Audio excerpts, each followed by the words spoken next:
gorsaa fi jechoota beektotaa. Dhiira ta'anii meeshaa waraanaa dhabuun qaaniidha. Meeshaa waraanaa qabatanii onnee dhabuutu qaaniidha.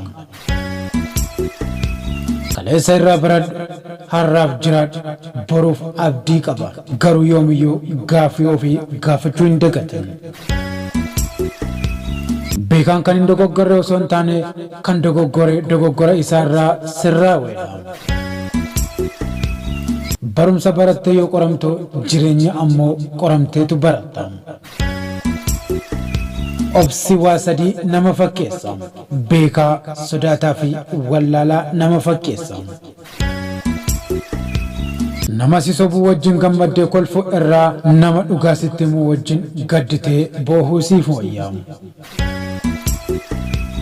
Hiyyeessa taatee yoo dhalatte balleessaan kee miti. Garuu hiyyeessa taatee yoo duute balleessaan keeti. Maatii irraa dhalatte filachuu hin dandeessu. Ijoollee sirraa dhalataniif garuu haala mijeessuu ni dandeessa. Namoonni waan tokko hojjechuuf yaalanii kufan warra homaa otoo hin hojjetin milkaan irra ni caalu. Muka ija qabutti dhagaan baay'ata.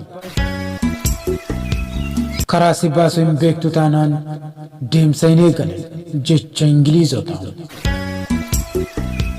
Nama hundumaaf gaarummaa yaada garuu hiriyaa fila Giriikota.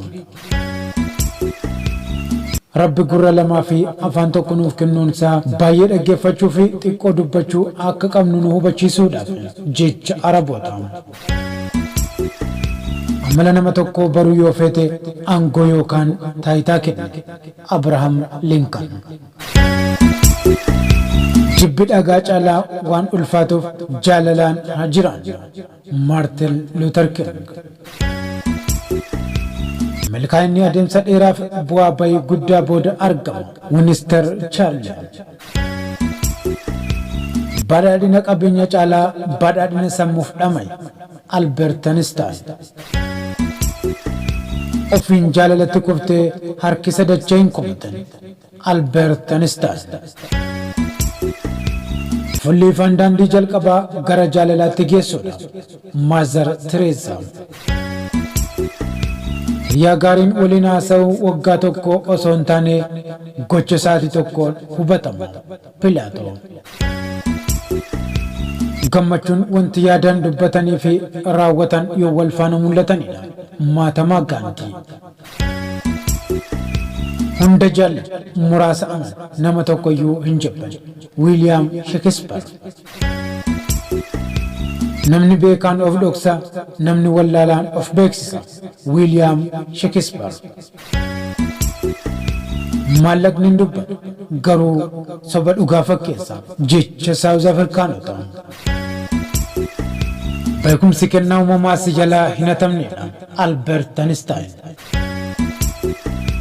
Hiyyummaan hiyyummaa caalu hiyyummaa sammuuti. Socrates. Haga lubbuun jirtu waan gaarii hojjedhu. Abrahaam Lincoln. Beekaa jedhamuuf barumsa keessa darbuu osoo hin taane barumsi nama keessa darbuu qaba. Bareedinni sammuudhaa umurii wajjin dabala yoo deemu kan bifa ammoo hirrachaata deema. John F. Kennedy. Waraanaaf salphina jalaa kan nama baasu gootummaadha. Horii kee waan barbaaddetti jijjiiruu dandeessa. Biyya kee garuu hin dandeessu. John F. Kennedy. Eeboon gootaa yoo inni jiraate hin fudhatamu, yoo inni hin jiraanne ni fudhatamu. Acheetu. Sammuun qullaa taa'u irraa keessiin qullaa taa'u wayyaa. Shakespeare. Duuti jiraachuu kan beektu yeroo nama jaallattu si jalaa fudhatudha. Emmy Disaaza. Humna agarsiiftu ol qabadhu hamma beektu dubbadhu. Nama jilbeenfatee jiru irraa kan dhaabbatee du'e wayyaa. Mookes. Boru kaleessaaf karoorfachuu hin dandeessu. Edmund Burke. Jaalalti dhugaa mi'aa gidiraa mana hidhaate. Aroomaay.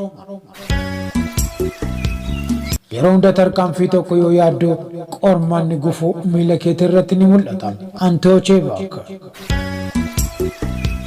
namarra yaaduuf yaali garuu namarra beekaan ofiin hin jedhin. William James. Bakka jaalalli hin jirretti dogoggorri guutee argamu. James Howell.